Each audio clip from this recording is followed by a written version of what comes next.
시청자 여러분 안녕하십니까? 내일의 코인 권지영입니다. 24시간 동안 굴러가는 우리 크립토 시장, 내일의 코인과 오후장 함께 열어보시면서 내일에 대한 전략까지 세워보시죠. 일단 우리 시장에 참여하고 있는 투자자들의 심리는 어떤지 공포 탐욕지수 통해서 같이 한번 확인해 보도록 하겠습니다. 전일 이 시간에 우리 방송을 통해서 그래도 극도의 공포 구간 안에서 조금씩 올라가고 있습니다라는 얘기를 했었는데요. 다시 한번 시장에 하락세가 조금 나타나면서 이 공포 탐욕지수도 조금은 다시 밀리는 듯한 모습이 나타났습니다. 어제 이 시간에는 14를 가리키고 있었는데 하루 사이에 11까지 3포인트가 내려갔다라는 부분 체크를 해볼 수가 있겠습니다. 확실히 지금은 시장이 또 다른 신저점을 경신하는 거 아니냐 이런 불안감이 엄습하고 있기 때문에 투자 심리가 확실히 조금 위축되기 쉬운 시장이라는 거 알고 있으시겠죠. 이럴 때는 무언가의 전략을 세우기보다는 조금은 한 발 떨어져서 여러분도 지켜보는 전략들을 챙겨가 보셔야 될 것 같습니다. 그 안에서 내가 무언가라도 액션을 조금 취해보고 싶다라고 하신다면 어디까지나 단기적인 접근 전략이 필요하다는 거 알고 있으시죠. 극도의 공포 구간에서 벗어나기까지는 이런 전략들 그 어느 때보다도 조금 더 세심하게 가져가셔야 된다는 것까지 염두에 두셔야 될 것 같습니다. 자, 다음으로는 시가총액은 또 어떻게 변했는지 살펴보도록 하겠습니다. 어제 이 시간에 전일 이 시간보다 코인이 하락세를 겪다 보니까 시가총액도 내려갔습니다. 말씀을 드렸었는데 어제 이 시간보다도 또 내려가는 모습이 나타났습니다. 어제 이 시간 대비해서는 0.5% 정도 내려간 모습이죠. 그 사이에 약간의 변화는 있었습니다. 어제 오후에는 그래도 반등의 기미가 보였기 때문에 시가총액도 조금 올라가는 모습이 나타났었죠. 하지만 비트코인의 가격이 다시 하락하기 시작하면서 시가총액도 다시 한번 내려가는 모습이 나타났습니다. 그리고 일주일 전과 대비해서도 6% 넘게 지금 시가총액이 빠져 있는 상황입니다. 확실히 일주일 사이에 우리 시장의 분위기가 조금 많이 달라졌구나라는 걸 시가총액을 통해서도 확인할 수 있는데요. 증시는 계속해서 고공행진을 하고 있는 와중에 우리 시장 참여자들은 조금씩 관심을 더 덜어가고 있다는 것도 체크를 해볼 수가 있겠습니다. 자, 그럼 기관들은 또 어떤 움직임 보였을까요? ETF 통해서 같이 한번 확인해 보도록 하겠습니다. 자, 이번에는 화살표가 가리키는 막대가 다시 한번 밑을 향하고 있다는 걸 체크를 해볼 수가 있겠습니다. 지난 금요일에는 그래도 다행히 순유입세로 돌아섰기 때문에 이걸 지속하는 게 중요할 것 같습니다. 라는 얘기를 했었는데 아쉽게도 바로 하루 만에 1거래일 만에 다시 한번 유출세로 돌아선 모습이죠. 아직까지는 실시간으로 집계가 되고 있는 상황이지만 비트코인 ETF를 통해서는 기관들의 자금이 5,900만 달러 유출되는 흐름들이 포착이 되고 있습니다. 자, 그럼 이제는 온체인 데이터도 같이 한번 살펴보도록 하겠습니다. 첫 번째로는 거래소 보유량 만나보려고 하는데요. 거래소 보유량, 우리 내일의 코인에서도 한 번씩 꼭 짚어보는 온체인 데이터죠. 거래소 보유량이 많아지면 많아질수록 우리 시장의 매도 압력이 더 커진다는 걸 의미합니다. 지난번에는 그래도 다시 한번 오름세를 보이다가 그래도 조금 내림세를 보이면서 매도 압력이 줄어들고 있습니다. 라는 것까지 저희가 만나봤었는데 다시 한번 거기서부터 올라가는 모습들 확인되고 있죠. 비트코인이 조금 휘청이면서 내려가는 모습들을 보이다 보니까 다시 한번 지금이라도 조금 물량을 내던져야 되는 걸까라는 생각으로 거래소로 비트코인을 넣고 있다. 물량을 매도하기 위해 준비하고 있다. 이렇게 해석을 해볼 수가 있겠습니다. 자, 다음 온체인 데이터도 같이 한번 만나보시죠. 이번에는 MVRB 비율을 한번 살펴볼 텐데요. 이 비율은 이 전체 시가총액을 실현 시가총액으로 나눈 값을 말합니다. 전체적으로 놓고 봤을 때 1 밑으로 내려간다면 현재 가격이 저평가되어 있다는 걸 의미하고요. 3.7 이상으로 올라갈 때는 고평가되어 있음을 의미합니다. 지금은 일단은 많이 내려와 있는 모습이기는 합니다만 아직도 1 밑으로 내려가진 않은 상황입니다. 이게 무엇을 의미하냐? 비트코인의 가격이 지금쯤이면 저점이 아닐까라고 생각하시는 분들이 있을 텐데 역사적으로 봤을 때 1 밑으로 내려가는 구간까지는 가야 그때가 저점이었다라는 게 확인이 되고 있는 겁니다. 아직까지는 많이 내려가기는 했지만 저평가 구간이 아니라는 점 다시 한번 체크를 하시면서 아직 조금 하방으로 가능성이 열려 있다는 것까지 염두에 두셔야 될 것 같습니다. 자, 이렇게 온체인 데이터들까지 살펴봤습니다. 이제는 실시간 시장 분위기도 같이 한번 확인해 보시죠. 전일 이 시간 대비해서 비트코인이 다시 한번 내림세 보여주고 있죠. 1.46% 하락하면서 현재는 6만 3천 달러대까지 내려간 모습입니다. 그래도 6만 4천 달러는 조금 잘 지켜주고 있다라는 생각이 들었었는데 조금씩 다시 자리를 바꾸는 모습이죠. 새로운 저점을 향해 다가가는 건지 또 새로운 국면을 맞이하는 건지 비트코인을 조금 중점적으로 더 살펴보셔야 될 것 같습니다. 이더리움도 마찬가지로 1.46%가량 하락하고 있는 모습이고요. 2,000달러에서 확실히 좀 멀어졌죠. 1,838달러 선에서의 움직임 가져가고 있습니다. XRP는 소폭의 움직임 보여주고 있지만 여전히 약세인 건 맞습니다. 0.5%가량 하락하고 있고요.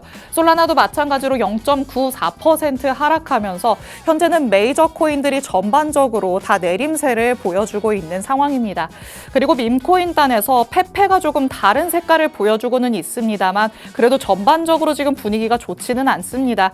도지코인도 0.63% 하락하고 있고요. 시바이누까지도 0.7% 정도 하락하면서 일단은 밈코인의 대장격들도 힘을 못 쓰고 있다는 거, 조금은 알트단에서 선별적인 움직임들만 나타난다는 것들 여러분이 체크를 해보시면 되겠습니다. 자, 이렇게 일단 시장 전반의 분위기가 썩 좋지는 않습니다. 내가 선별적으로 튀어오르는 코인들을 잘 잡아봐야겠다. 이렇게 야수의 심장으로 전략 세우시는 분들도 있겠지만 그게 쉽지 않다는 것도 알고 있으시겠죠. 전문가의 시선으로 보는 시장은 어떨지, 그 안에서 어떤 전략을 세워봐야 될지 지금부터 하나씩 낱낱이 파헤쳐보도록 하겠습니다. 잠시 후에 전문가님과 돌아오도록 하겠습니다. 내일의 코인 본격적으로 출발해 보시죠.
내일의 코인 문을 활짝 열어보도록 하겠습니다.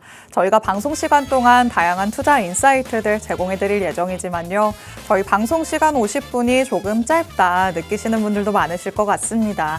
이런 분들 위해서 저희 방송 시간 아닐 때도 다양한 정보들 얻어가실 수 있게끔 정보방 마련해뒀습니다.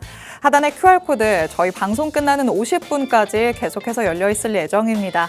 그 사이에 스캔해서 정보방 안으로 들어오시면 저희 방송 끝난 직후부터 전문가님의 전략 24시간 동안 받아가실 수 있습니다. 꼭 방송 중에 스캔해서 정보방 안으로 입장해 주시기 바랍니다. 자, 그럼 오늘 저와 함께할 전문가님 이제 모셔보도록 하겠습니다. 오늘 정진영 전문가님과 함께합니다. 전문가님 어서 오세요. 네, 안녕하세요. 인사부터 해주실게요. 네, 안녕하세요. 시그널 드림 이제 센터장으로 역임하고 있는 이제 리스크 관리자 정진영 전문가라고 합니다. 현재 지금 비트코인이 일단 많은 하락을 줬고요. 그리고 지금 이제 많은 호재가 아니고 이제 악재가 많습니다. 뭐 미국 관세 정책 재강화라든지 그리고 미국 이란 그리고 이렇게 지정학 리스크 등 많은 내용들이 있는데 이 내용들 토대로 해서 비트코인이 어디로 향할 수 있을까 확률적으로 한번 계산해 봤습니다. 이 확률적인 계산 부분을 제가 좀 이렇게 좀 최대한 저 기초적인 부분을 말씀드릴 거니까 끝까지 시청해 주시고요. 현재 많은 분들이 지금 손실 중을 알고 있는데 어떻게 대응을 해야 되는지 빠르게 판단해서 어떤 경합값을 얻을 수 있도록 제가 만들어 드리겠습니다. 네, 사실 우리가 신이 아닌 이상 앞으로 비트코인이 어느 방향으로 어디까지 향할 것이다 이런 것들을 100% 맞힐 수는 없겠죠. 그렇다면 지금 자리에서 어느 정도 예상을 해볼 수 있는 확률 값이라도 점쳐봐야 될 것 같은데요. 전문가님께서는 이 시나리오별로 확률이 어느 정도나 될 것인지 우리가 어디에 조금 더 초점을 맞추고 전략을 세워봐야 되는지 확실하게 짚어주겠다라고 얘기를 하십니다. 거시 경제적인 이런 이슈들도 우리를 참 도와주지 않는 상황에서 여기에서라도 내 자산을 조금이라도 더 지킬 수 있는 방법들 찾아가 보시면 되겠습니다. 자, 일단 오늘 전문가님과 같이 나눌 얘기들 어떤 것들이 있는지 좀 살펴봐야 될 것 같아요. 거시적으로 조금 일단락이 돼야 우리 시장이 좀 안정을 찾지 않을까 싶기는 한데요. 네, 맞습니다. 일단 지금 현재 미국 관세 정책 재강화 같은 경우에는 다들 뭐 아시겠지만 IEPA죠. 이제 뭐 비상경제적인 부분을 권한법이죠. 네네 그 관련된 부분들이 대법원 연준 이제 대법원 연방 대법원에서 무효 선언이 났습니다. 이제 그러면서 또 굉장히 좀 혼조세가 만들어졌죠. 네. 근데 이제 또 미국 대통령 트럼프가 가만히 있을 사람이 아니잖아요. 그쵸. 그래서 무역법과 이제 무역학자법을 또 이렇게 검토를 해가지고 관세적인 부분을 또 이렇게 만들었습니다. 여기서 우리가 주목해야 되는 부분들은 이제 보복 관세입니다. 50%까지 때리겠다라고 말을 했고 우리나라 같은 경우에도 이번에 그 쿠팡 관련된 이슈 때문에 굉장히 많은 좀 긴장을 하고 있는 걸로 알고 있습니다.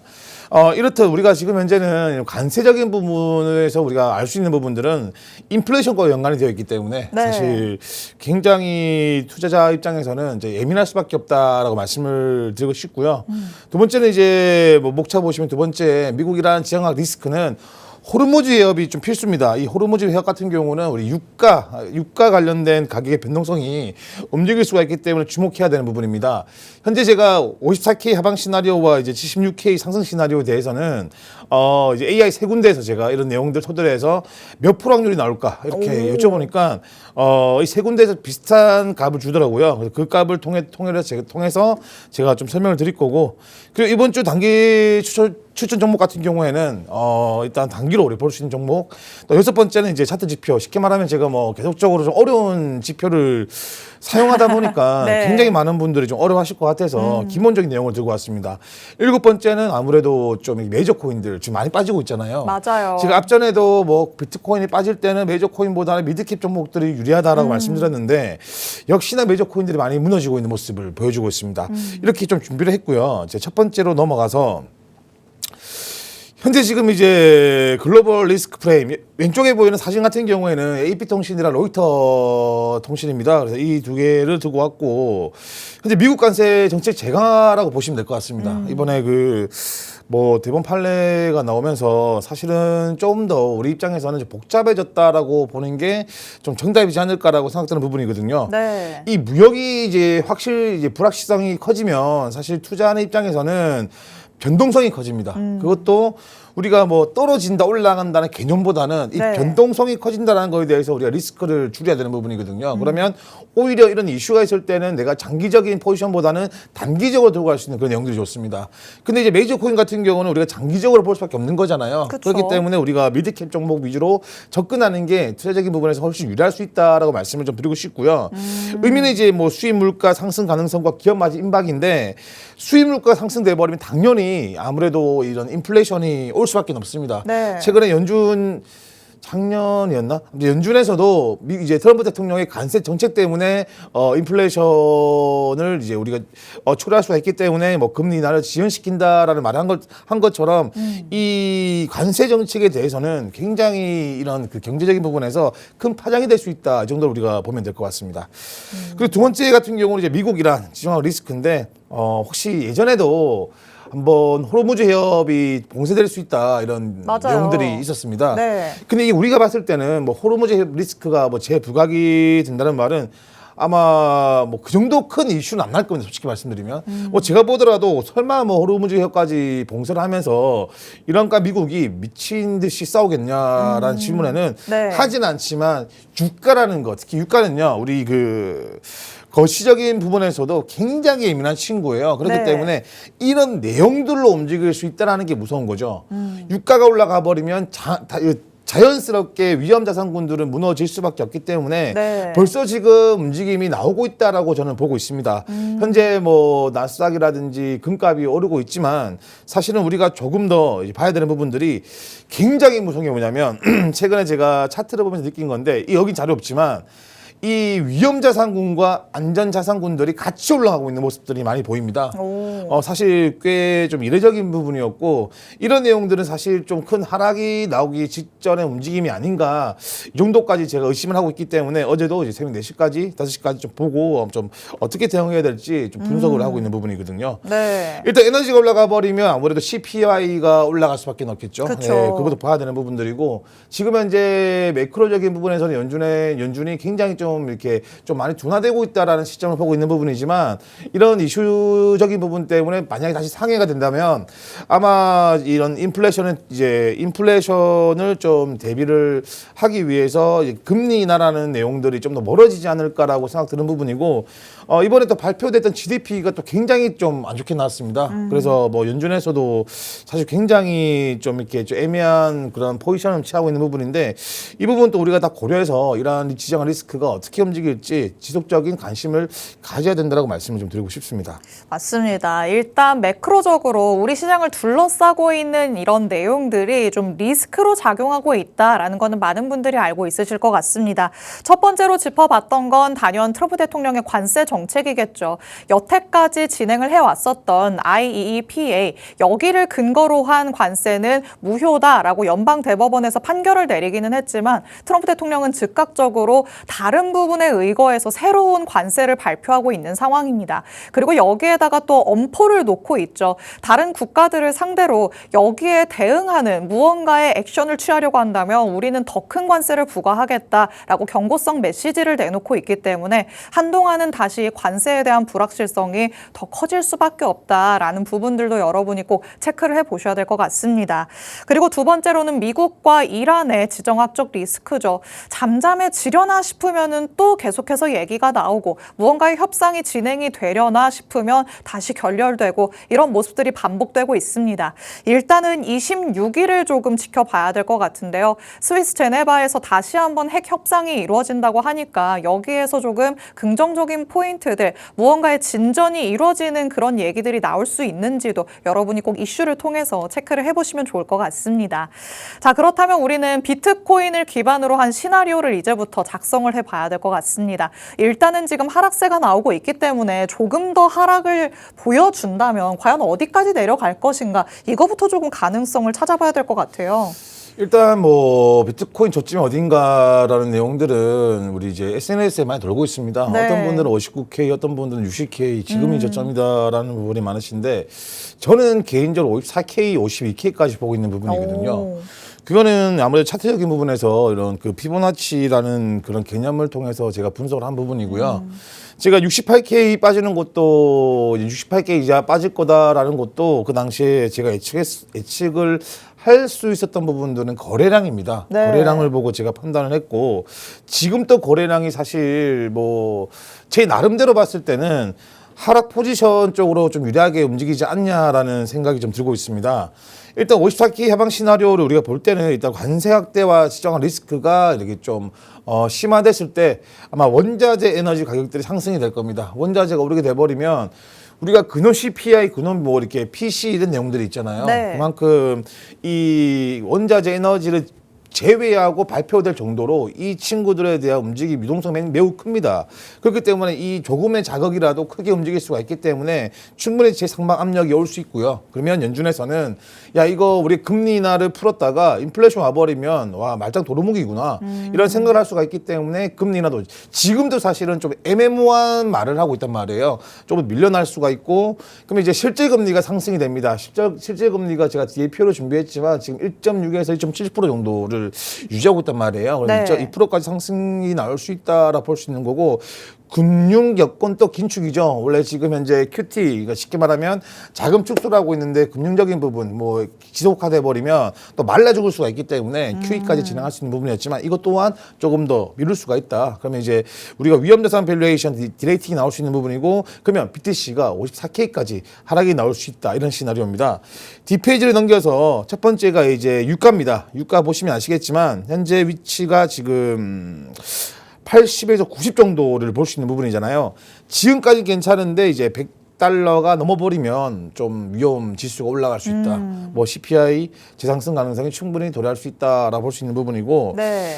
두 번째는 이제 10년 실질금리입니다. 실질금리도 앞전에도 제가 보여드렸지만 현재 횡보하고 있습니다. 횡보를 하고 있고 이게 이제 1.0이 깨지면서 0% 이상까지 빠지면 사실은 이제 뭐 종이화폐보다는 이제 종이화폐 가치가 떨어지기 때문에 위험자산군으로 자금 들어올 수 있지만 그래도 횡보세를 이어지고 있다 보니까 지금 방향성이 레인지를 그리고 있는 부분이란 말이에요. 네. 근데 일단 뭐 실질금리 움직임 또 우리가 예민하게 좀 볼 필요가 있다라고 말씀을 드리고 싶고 세 번째는 하이드 스프레드입니다. 이게 어떤 거냐면 쉽게 말하면 시장에서 얼마큼 위험한가, 네. 시장이 얼마큼 위험한지 이런 신용적인 부분을 볼 수 있는 부분인데 사실 지금 이제 하이드 스프레드랑 지금 뭐 10년 실질 금리랑 그 첫 번째 제가 보여드렸던 이제 유가 부분에서는 문제는 없어요. 굉장히 시장에 지금은 뭐 리스크가 괜찮구나, 리스크 잘 제어가 되고 있구나라고 볼 수 있는 지표들이지만 이것들이 상승이 나올 수 있고 조금씩 변화가 오면서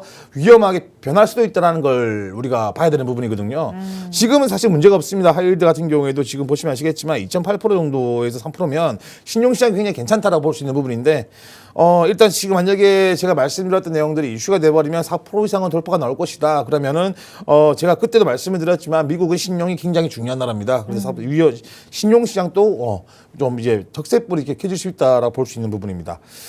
그리고 이게 이제 ETF가 들어오고 나가는 금액인데 일단 빨간 가루가 유출이고요. 검은 숫자가 유입입니다. 지금 보시면 아시겠지만 제가 그때도 예전에 방송에서 말씀드렸지만 지속적인 유입이 필요합니다. 지속적인 유입이라는 거는 내가 장기적으로 보겠다라는 관점이 되기 때문에 우리 이제 투자자분들 입장에서는 조금 이제 좀 마음이 편안하게 빠르게 쉽게 말해서 뛸 필요 없이 걸으면서 투자가 가능한데 이게 나갔다가 들어왔다가 반복을 하다 보니까 이제 처음에는 경보를 좀 빠르게 걷다가 지금 뛰어야 되는 상황이잖아요. 네. 계속 뛰다 보면 어떻게 돼요? 힘들어서 쉬게 힘들죠. 되죠. 쉬게 됩니다. 맞습니다. 근데 내가 쉬고 있을 때 또 한번 불량이 오기 때문에 많은 투자자분들이 스트레스를 받으시면서 시장을 볼 거다라고 볼 겁니다. 그래서 우리가 이런 ETF 자금 유입도 유심히 좀 봐야 된다라고 말씀을 좀 드리고 싶습니다. ETF도 결국에는 조금 지속세가 중요하다라는 걸 저희가 오프닝에서도 항상 말씀을 드리죠. 순유입이 하루 됐다고 해서 그거를 굉장히 희망적인 포인트로 볼 것이냐, 그거는 아니란 얘기가 되겠습니다. 순유입세로 돌아선 다음에 그게 어느 정도나 지속되는지까지 확인을 해야 우리 시장이 어느 정도 안정감을 찾아가겠구나 힌트를 얻어볼 수 있을 것 같은데 오히려 지금은 반대의 모습들이 나타나죠. 유입으로 잠깐 돌아서나라는 생각이 들면 다시 한번 유출세로 다시 돌아오면서 이게 지속되는 모습들이 반복되고 있습니다. 자금이 일단 계속해서 빠져나간다는 건 우리 시장을 향한 관심도가 줄어든다는 얘기가 될 거기 때문에 ETF로 통해서 이 기관들은 어떻게 자금들을 운용하고 있는지도 여러분이 꼭 지속성의 관점에서 체크를 해보시면 좋을 것 같습니다. 자, 지금 우리가 54K까지 하방이 조금 열려있는 시나리오의 확률은 어떠한가 같이 한번 짚어보고 있습니다. 그렇다면 어느 정도의 다 변수들을 내포하고 있기 때문에 이게 또 확률이 어느 정도다 확신을 하기는 어렵겠지만 네, 전문가님께서는 어떻게 보고 있으실까요? 일단 저 같은 경우에도 저는 이제 하방 시나리오를 말씀을 드렸습니다. 더 빠질 거다라고 말씀을 드렸고 네. 제가 개인으로 또 움직이는 그런 플랫폼에서도 저는 이제 하방 시나리오에 대한 이야기를 많이 했습니다.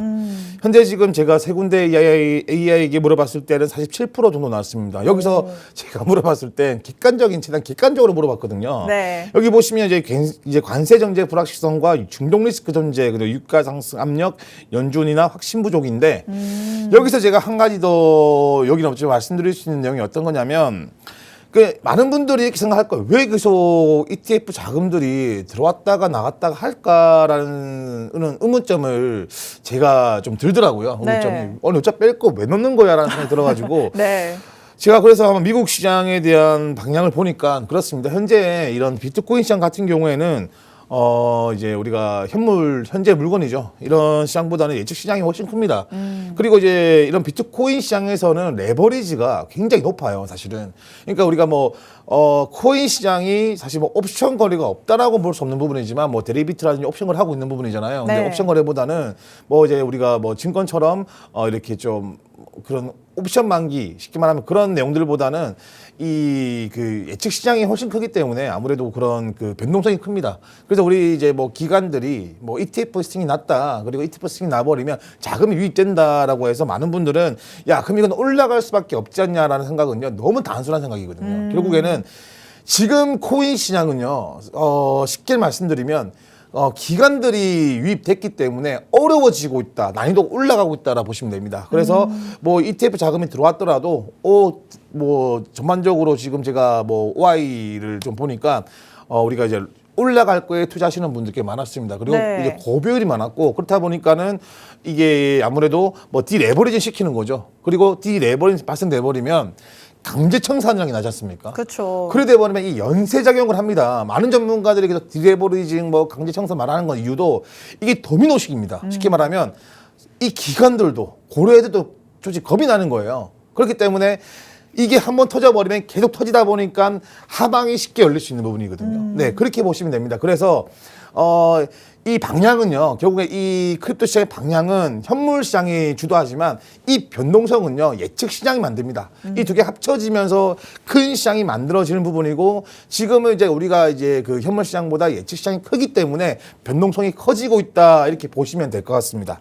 맞습니다. 일단 예측 시장과 관련된 내용들은 저희가 오늘의 코인 통해서도 이슈를 통해서도 많이 한 번씩 살펴봤었죠. 여기에서 확률적으로 베팅을 하려는 듯한 사람들의 움직임이 많아지고 있기 때문에 이에 대한 영향이 현물 시장으로 고스란히 반영된다라고 볼 수 있겠습니다. 그게 어느 영역에서 발현이 되느냐, 그게 바로 변동성이 될 것 같은데요. 한번 내려가기 시작하면 무섭게 내려가는 그런 흐름들 많이 경험을 해보셨죠. 이런 것들이 연쇄적으로 매도 그리고 청산으로 이루어지기 때문에 더 변동의 폭이 커지는 거다라는 걸 체크를 해보시면 되겠습니다. 기관들의 자금이 유입이 되면서 어느 정도 조금 난이도가 높아진 게 현실입니다. 그렇다면 여태까지는 혼자서 잘 해왔다고 하더라도 난이도가 높아졌기 때문에 전문가의 도움도 어느 정도 필요하겠죠. 우리 전문가님께서는 이렇게 현물 시장뿐만 아니라 다양하게 파생 상품 시장까지도 들여다보시면서 전략들 꼼꼼하게 세워주고 있으시니까요. 하단에 QR코드 스캔해서 정보방 안으로 들어오셔서 방송 시간 아닐 때도 전문가님의 전략들 100% 받아가 보시면 되겠습니다. 자, 이렇게 하방으로 조금 열려 있고 변수들이 많이 남아 있다라는 부분 짚어보고 있습니다. 그렇다면 지금 우리가 조금 생각을 해보기는 조금 그렇기는 하지만 어떤 변수들이 다 연쇄적으로 도미노처럼 안 좋은 것들이 많이 발생을 한다라고 했을 때는 전문가님이 말씀하신 것처럼 한 54K, 52K 정도까지는 내려갈 거라 봐야 될까요? 네, 저는 그렇게 보고 있습니다. 그리고 이제 그때부터 상승이냐고 또 질문들이 나올 수 있는 부분인데, 그쵸. 그 항상 투자라는 거는 그 시장이라는 건 그 상을 보고 판단하는 거거든요. 일단 어제 같은 경우도 제가 상을 보니까 64K에서 66K에서 굉장히 큰 싸움을 벌이고 있는 부분을 봤습니다. 결국에는 매수세가 부족하니까 조금 더 밀리자라는 느낌으로 어제 같은 경우는 63.4K인가 6K까지 잠시 밀렸다가 다시 올라가는 모습을 보여주고 있는 부분인데, 네. 지금 제가 4월 달부터 이제 금리 인하가 될 것이다라고 말씀을 드린 적이 있습니다. 이 금리 인하가 된다라는 말씀보다는 이제 금리 인하가 될 수 있는 확률이 올라갈 것이다라고 보는 게 맞습니다. 제가 말이 바뀐 게 아니고 이제 그때도 말씀드렸지만 금리 인하 확률이 30%에서 40% 이상 넘어가 버리면 거의 시장에서는 금리 인하가 된 것처럼 영향력을 행사할 수 있는 부분이라서 네. 저는 지금 6주에서 8주 내로 한번 54K 한번 터치를 하지 않을까. 이건 아하. 제가 보는 관점입니다. 그래서 떨어지고 그 다음부터 이제 뭐 한 번 더 좀 반등이 나온다. 여기서 돌파선에 따라서 여기서 부장이다, 충분히 올라갈 수 있다 이렇게 볼 수 있는 부분이지만 참고로 한 번 밀려버리면 고점은 낮아집니다. 이게 무슨 말이냐면 우리가 뭐 이 A라는 부분이 있고 이 B라는 부분이 있고 C라는 부분이 있습니다. B에서 A로 가는 거는 30%의 힘만 쓰면 된다고 생각한다면 C에서 A까지 갈 때 배수가 됩니다. 60%의 힘이 필요한 거예요. 그렇기 때문에 우리 투자하시는 분들도 떨어지는 만큼에 대해서 그 형성되는 가격을 낮춰서 보시면 조금 더 리스크를 줄일 수 있을 것이라고 봅니다. 일단 한번 제가 만들어 온 자료 한번 보시고요. 같은 내용이라 제가 읽지는 않겠습니다. 하고 이제 다음 페이지로 넘어가서 이거는 이제 우리 투자하시는 분들이 굉장히 원하는 그림이에요. 그렇죠. 네, 제가 76K 상승 시나리오를 만들어 왔고 이거는 이제 76K 왜? 넌 왜 76K라고 생각하는 거냐라고 또 질문해 주신다면 76K는 기관들 자금들이 많이 물려 있습니다. 최근에 마이크로 스트레이지 같은 경우에도 좀 추가 매수를 했지만 지금은 제가 평단을 모르겠는데 추가 매수하기 전에는 76K 선이 이제 지니까라고 볼 수 있었던 부분이거든요. 네. 이 76K가 저는 굉장히 중요한 선이고 또 76K가 보면 우리가 차트적으로 POC 매물대입니다. 쉽게 말하면 굉장히 많은 거래량, 쉽게 이 자리 뺏기 싫어서 치열하게 정쟁을 벌였던 자리가 76K 선입니다. 그래서 제가 76K를 중요하게 보는 내용인데 일단 지금 이건 반대입니다. 뭐 아까 제가 말씀드렸던 것처럼 이제 54K 하락 시나리오 정 반대되는 내용들로 보시면 되는 부분이고 다음 페이지로 넘어가면 바로 이겁니다. 이거는 이제 금리나 가능성을 말하는 부분인데 지금 4%까지 떨어졌습니다. 금리 인하가. 와. 그래서 지금 이제 뭐 4%고 금리가 동결될 것이다라는 게 96%입니다. 그걸 뭐 긍정적으로 생각을 한다면 금리 인상이라는 말이 안 나오는 게 정말 다행이다라고 생각이 드는 부분이고 일단 상승 촉진 네 가지는 이제 유가 안정 또는 하락이고 이제 중동 이슈가 완화됩니다. 완화는 될 겁니다. 사실 뭐 미국이라나 특히 트럼프 대통령은 뭐 감히 제가 말할 수 있는 부분은 아니겠지만 뭐 부시 대통령은 우리 예전에 9.1 테러 사건이지 않습니까? 네. 이제 부시 대통령은 한번 뱉으면 진행하는 분이지만 트럼프 대통령은 비즈니스맨이기 때문에 일단은 지르고 보는 타입이다라고 전 보는 편이거든요. 그래서 보면 완화가 되는데 일단 완화가 됐을 때는 뭐 완화가 됐을 때 대한 시장을 파악하는 게 중요하고 지금은 뭐 진행 중이니까 우리가 이렇게 접근하는 게 좀 좋아 보인다. 라고 말씀을 좀 드리고 싶습니다.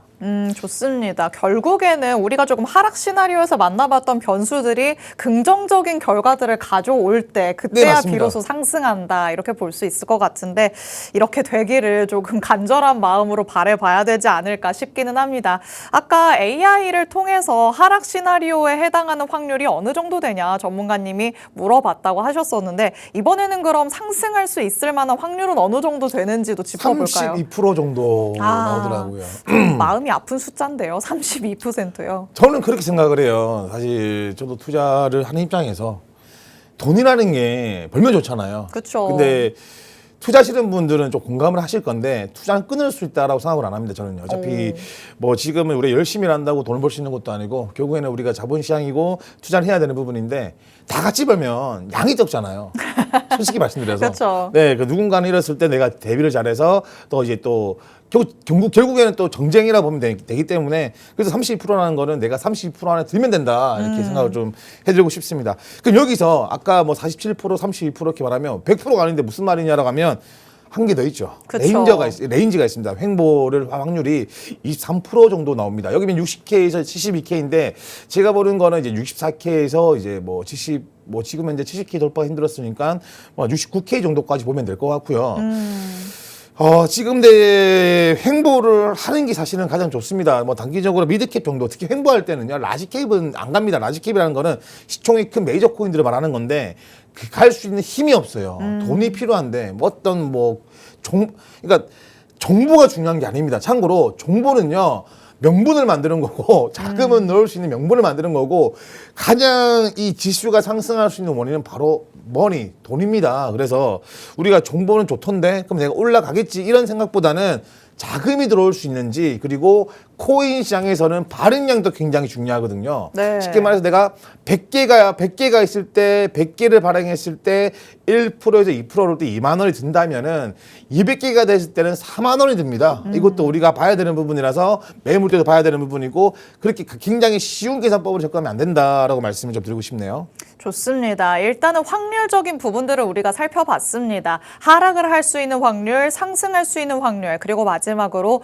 횡보할 확률까지 만나봤는데요. 사실 지금 시장에서는 상승할 게 아니라면 횡보라도 했으면 좋겠다라는 생각이 들기는 하지만 AI가 말해주는 확률은 하락의 확률이 가장 컸다는 걸 우리가 좀 체크를 해볼 수가 있습니다. 그렇다면 여기에 또 대비하는 전략들 여전히 잘 챙겨가 봐야겠죠. 전문가님께서는 계속해서 말씀하십니다. 이런 시장 안에서는 라지캡, 시총 상위 코인들이 갈 수가 없다. 지금 우리가 시장을 놓고 보더라도 그 밑에 단에서 조금은 중소형 알트들이 선별적으로 튀어오르는 모습을 나타내고 있기 때문에 이 안에서의 단기적인 접근 전략들을 통해서 여러분이 수익 낼 수 있는 방법들 찾아가 보셔야 될 것 같습니다. 자, 그러면 튀어오르는 코인들 보면 욕심은 나는데 내가 혼자서 그 전에 들어갈 수 있는 코인을 도무지 찾지 못하겠다 싶으신 분들도 있으시겠죠. 그래서 전문가의 눈을 빌려서 같이 한번 확인해 보도록 하겠습니다. 자, 지금 시장 안에서 전문가님이 그래도 눈여겨보시는 코인으로는 어떤 게 있을까요? 사실 뭐 눈여겨보는 코인은 없습니다. 근데 그래요? 이제 우리가 접근했을 때 저는 어떤 식으로 접근하냐면 섹터 이런 거는 이제 분명히 보겠지만 별로 중요하게 생각 안 합니다. 어차피 그 돈이 많은 사람들, 뭐 기관들, 고래들도 돈 벌고 싶어요. 아니 당연히 그 사람들의 목숨, 뭐 전문가 출신에다가 공부도 한 사람들인데 돈 안 벌고 싶겠습니까? 네. 이걸로 우리가 그런 사람들의 심리를 볼 수 있는 게 뒷페이지도 나오겠지만 거래량입니다. 이 돈은 지수는 거짓말해도 이 거래량은 거짓말 절대 못해요. 그래서 제가 최근에 만트라라는 종목도 50% 가까이 목표가를 도달했고 이런 종목들 뭐 제가 그 전에도 설날이 끼어 있었기 때문에 설날 동안에 살 수 있는 코인이다. 그래서 이 코인을 보유하면 그 떡값은 나오지 않겠냐라고 말씀드렸는데 네. 무려 50% 나갔습니다. 3일 만에 갔습니다. 와. 다 볼 수 있는 게 거래량입니다. 이 거래량은 굉장히 중요합니다. 아마 투자하시는 분들이 거래량이 얼만큼 중요한지 많이 들었을 건데 이거 어떻게 보는지가 헷갈리실 거예요. 이 내용도 제가 들고 왔으니까 끝까지 시청을 좀 부탁드리고, 제가 오늘 들고 온 히든 종목은 아니죠. 사실 시장이 별로 안 좋기 때문에 괜히 히든 코인으로 이렇게 좀 말씀드렸다가 요걸 태바가지 들을 것 같아서 이렇게 오픈을 좀 했습니다. 이 신퓨처스 코인을 추천한 이유도 보시면 아시겠지만 현재 누적 거래량이 아직까지 상단에 위치하고 있습니다. 가격은 빠지지만 이제 이 거래량이 유지하고 있다는 거는 좀 낮은 코인이기도 하지만 돈 있는 사람들이 좀 집어넣고 있구나, 아직 안 팔았구나라는 걸 엿볼 수가 있는 거고, 현재 MFI 지수 같은 경우에도 지금 상단에 좀 이렇게 좀 위치하고 있기 때문에 지금 꼬리표를 단 만큼 쉽게 말하면 한번 상승을 줬다가 떨어진 거잖아요. 그러면 한 번 더 리테스트 할 수 있겠다, 한 번 더 돌파를 확인할 수도 있겠다라고 보는 그런 코인이기 때문에 제가 이렇게 좀 들고 왔습니다. 참고로 이런 코인들은 손절가를 꼭 지켜줬으면 합니다. 왜냐하면 이 손절가 없는 투자는요, 결국에는 망국으로 가는 지름길이다 생각하는 부분이라서 일단 목표가는 이제 10원 부근이고 10.5원 부근이고 손절가는 7.1원입니다. 이걸 좀 참고로 해서 좀 전략적인 투자 전략을 세워서 접근했으면 좋겠습니다. 좋습니다. 전문가님이 오늘 그래도 같이 한번 살펴보자라고 가져오신 코인은 신퓨처스 코인이었습니다. 일단 시장 안에서 거래량, 거래 대금이 많이 메말라 있기 때문에 그 안에서라도 거래량이 붙어있는 코인들을 조금이라도 관심 있게 살펴봐야겠죠. 그런 측면에서 접근했을 때 신퓨처스 코인 아직까지는 거래량이 붙어있는 상황이다라고 이렇게 포인트를 짚어주셨습니다. 여기에서 손절 라인은 무조건 가져가야 된다라고 강조를 하신 만큼 혼자서 대응하기 어렵다는 생각 드신다면 하단의 QR코드 스캔해서 정보방 안으로 들어오셔서 전문가님의 실시간 대응 전략들까지 꼭 챙겨가 보시면 되겠습니다. 자, 차트를 보면서 내가 혼자서 흐름을 잘 읽고 무언가의 코인을 선별해내면 얼마나 좋을까라는 생각하시죠. 그렇다면 이 추세를 읽는 게 가장 중요할 것 같은데, 네, 맞습니다. 우리 초보자분들이 가장 쉽게 조금 추세에 접근할 수 있는 방법은 뭐가 있을까요? 일단 제가 들어온 거는 EMA 200선입니다. 굉장히 많이 들어보셨을 거라고 생각하는 부분인데 제가 이제 200선이라는 거는 우리가 장기적인 관점이에요. 뭐 그쵸. 물론 뭐 21선, 51선, 100일선 많잖아요. 200선은 그 가격 추세가 살아있는지 죽었는지를 볼 수 있습니다. 우리 이제 뭐 생물학적으로 접근한다면 우리 몸이 이제 뭐 38도 정도가 유지되고 뭐 39도가 올라가거나 40도 올라가 버리면 열이 나거나 뭐 고열 상태다 떨어지면 저체온 상태다 이런 말이 나오잖아요. 네. 똑같이 그 기준점입니다.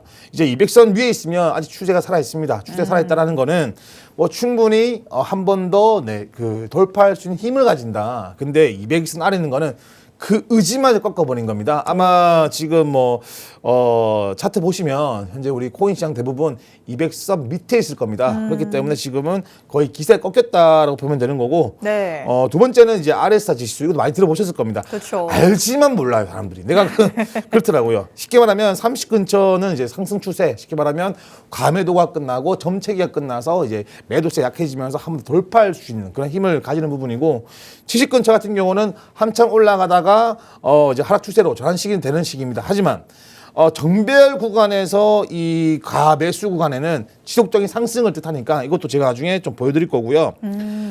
세 번째는 가장 중요한 겁니다. 이건 진짜 중요해요. 그래서 거래량은 거짓말하지 않습니다.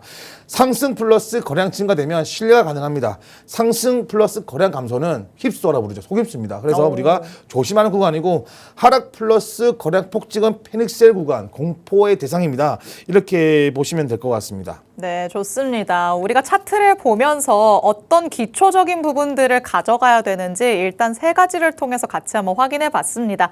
이런 것들을 모두 총망라할 수 있는 눈을 기르는 시간 잠시 후에 가져보도록 할 테니까요. 끝까지 함께 해주시기 바랍니다. 저희는 그럼 잠시 후에 다시 돌아오도록 하겠습니다.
레이레 코인과 함께하고 계십니다.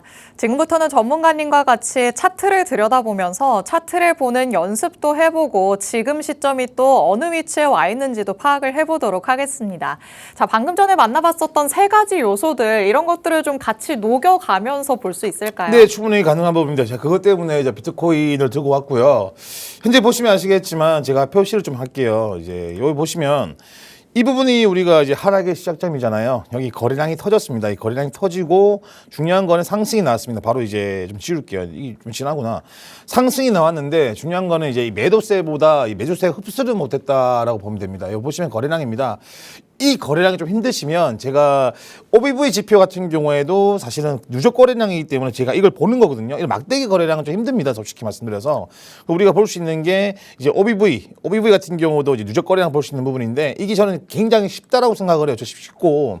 현재 보시면 아시겠지만 이 누적 거래량이 쉽게 설명드려서 우리가 빠졌을 때 이 OBV 차트가 쉽게 말하면 올라간다면요. 사실은 이 누적 거래량 쉽게 말해서 이 세력들의 물량을 쥐고 있다라고 보시면 됩니다. 여기거든요. 여기 보시면은 우리가 빠졌을 때 이 OBV도 많이 빠졌지 않습니까? 많이 빠졌고 현재 빠지면서 이게 빠지고 있다라는 거는 많은 자금, 큰 자금들이 결국 던지고 있다라고 보면 됩니다. 그래서 이 OBV가 지금 계속 빠지고 있다라는 거는 결국에는 지금 물량을 다 던지고 있다. 근데 여기서 우리가 조심해야 되는 부분들은 한번 이렇게 큰 매도세가 나왔어요. 큰 매도세가 나왔고 현재 행보를 했습니다. 거래량이 지금 읽고 행보를 하다가 지금 빠지면서 조금씩 거래량이 증폭되고 있죠. 이거는 어떤 상황이냐? 2차 가매도 구간이 나올 수 있다라고 볼 수 있는 그런 징조입니다.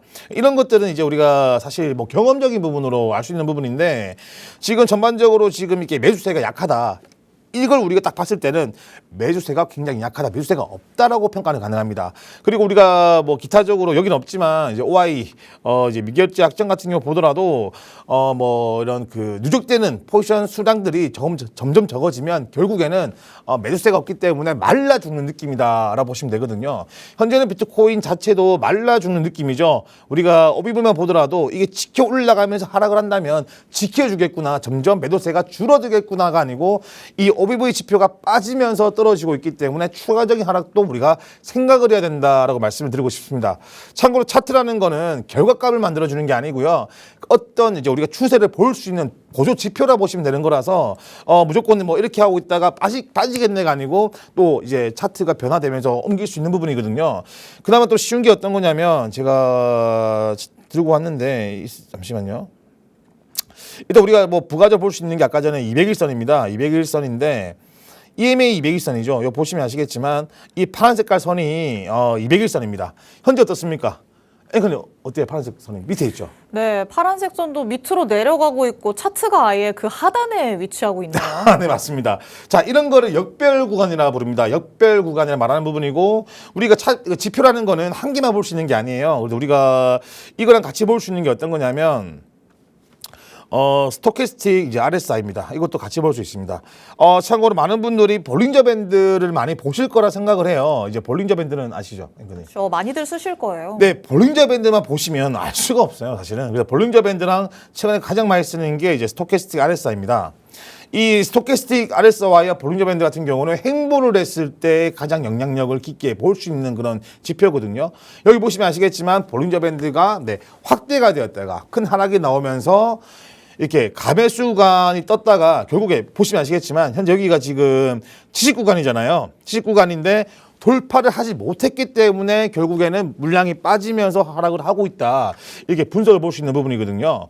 그럼 우리가 여기서 뭐 31선이기 때문에 이가 빠지면 상승이 나오냐? 네, 충분히 나올 수 있습니다. 그래서 우리가 이 RSI 지수가 빠졌을 때 얼만큼 매수세가 들어오는지를 보고 그리고 돌파 여부를 보고 또 돌파가 안 돼버리면 빠지겠죠. 우리가 그런 식으로 접근을 할 수가 있습니다. 그렇기 때문에 우리가 뭐 200일선과 그리고 RSI와 그리고 거래량으로 충분히 지금 추세를 알 수가 있습니다. 이 지표들로 방향을 정하는 건 아니에요. 지금은 굉장히 안 좋은 상황이구나 정도 인식을 할 수가 있습니다. 그래서 우리가 추가적으로 뭐 이제 차트를 보시는 분들은 같은 패턴의 그런 지표들을 많이 찾습니다. 그리고 현재 중요한 거는 뭐 거래량이 얼마큼 한 번에 뭐 반등이 나왔을 때 쉽게 말하면 한 번에 이제 상방 리테스트가 나왔을 때 거래량을 보는 거고요. 근데 그 리테스트가 나왔을 때 그 거래량이 매도 구간을 다 먹어버리면 상승 구간 쉽게 말하면 이제는 하락 추세가 멈춰버리고 상승 구간 전환이 가능하겠구나라 볼 수 있는 거고 그리고 전체적인 상승을 봤을 때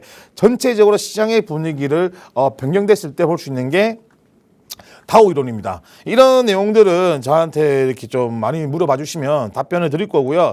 지금 시간상 제가 리플과 그리고 뭐 이제 그 솔라나 이제 뭐 민코인단 좀 받들고 싶은데 시간이 좀 부족하네요. 사실 저는 전반적으로 거래량으로 그 코인이 살아있는지 죽어있는지 그리고 이런 이제 EMA 선으로 이 코인이 추세가 전환됐는지 보고 있습니다.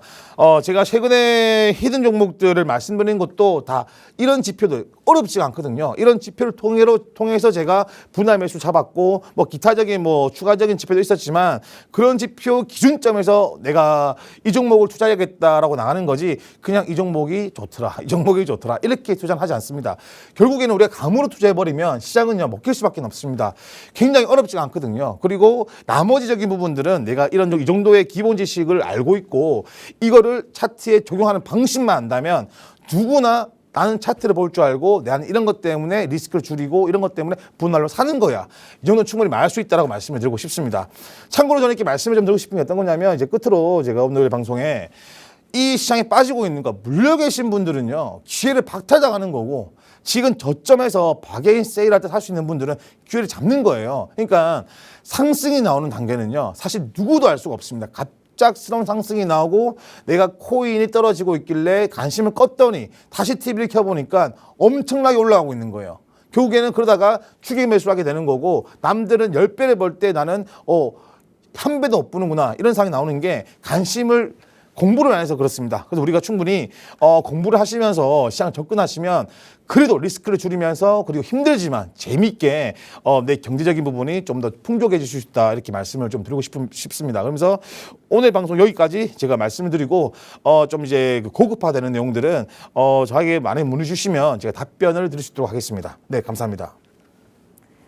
네, 우리가 차트를 통해서 추세가 어떻게 될 것인지 어느 정도 예측해 볼 수 있는 방법들 간단한 지표 설정 통해서 확인해 봤죠. 더 자세한 접근 전략들이 궁금하다 하시는 분들이라면 하단의 QR코드 스캔해서 정보방 안으로 꼭 입장해 주시기 바랍니다. 오늘 저희가 준비한 내용은 여기까지입니다. 본 방송에서 제공해 드리는 정보는 투자 판단에 대한 조언일 뿐 해당 자산의 가치 또는 상승 하락을 보장하지는 않는다는 점 유의해 주시기 바랍니다. 저희는 내일 다시 찾아뵙도록 하겠습니다. 시청해 주신 여러분 고맙습니다.